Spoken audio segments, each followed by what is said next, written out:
بسم الله الرحمن الرحیم. نن یو جنتی عمل وایو.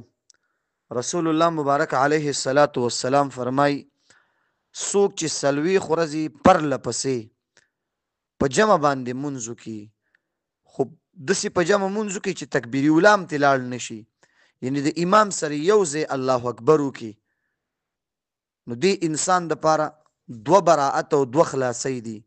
یعنی د دوو شیونو نه دا انسان خلاص شو، یو د منافقت نه خلاص شو او یو د جهنم د اور نه خلاص شو. دا څومره د خوشحالۍ خبره ده چې یو سړی په یو معمولی عمل، هغه معمولی عمل دا چې یو سلوي خورځي پرله پسې انسان په جمع باندې په تکبیر اولا سره منځو کې، دا انسان د پاره دو خوشحالۍ نه دي.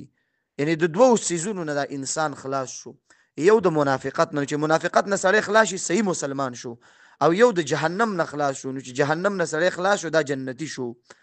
او امدا لویه کامیابیم د قران کریم کې الله فرمایي فمن زحزح عن النار وادخل الجنه فقد فاز. څوک چې د جهنم نه بچ شو، د جهنم نه خلاص شو او جنت ته لاړ، نو دا کس کامل کامیاب دی. نو که څوک وایي چې زه به جنت ته څنګه لاړ شم، جهنم نه به څنګه خلاص شم، نو د هغې دپاره یو عمل دا دی چې سړی په سلوي خورځې پرله پسې په پابندۍ سره د جمع منځو کې، خو داسې د جمع منځ چې تکبیر اولا ترې لاړ نشي. مخکینی خلکو به د مانځه څومره اهتمام کولو، څومره قدر به د مانځه ورسره و. منځ قضا کول خو لرې خبره ده چې منځ به قضا که نه، جمع پرېښودل خو ډېره لرې خبره ده. تکبیر اولا به هم نه پرېښوسته.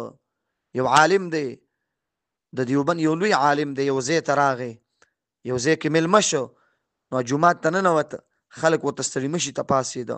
داسې وخت چې جمع والا ودرېدله، نو نیم خلک جمع ته ودرېده، نیم خلک دې سره په ستړي مشي مصروف شو.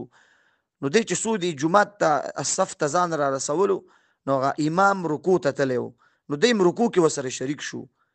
دی عالم صرف رکات ونیولو، رکات کې شریک شو، خو قرات او قیام او تکبیر اولا او دا شی نه تلاړه، رکات کې شریک شو، رکوع نیولې وه. چې مونږ شو په جړا شو، نو هغه خلکو ته پوښتنه وکړه چې ولې ژاړئ؟ دا خو ډېر لوی عالم و، خلکو پیژنده، خلکو ډېر قدر کولو. نو هغې ورته ویلي وي په دې ژاړم چې 36 کاله وروسته رانه تکبیر اولا لاړې. 36 کالو کې ما نه چېرته تکبیر اولا نه وتلی، یعنی د امام سره مې یو ځای په الله اکبر کولو او جمع به مې کوله.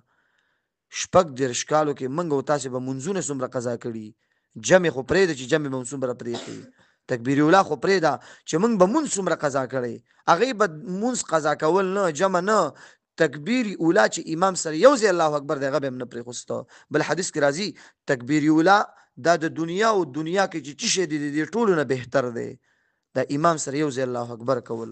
الله اکبر.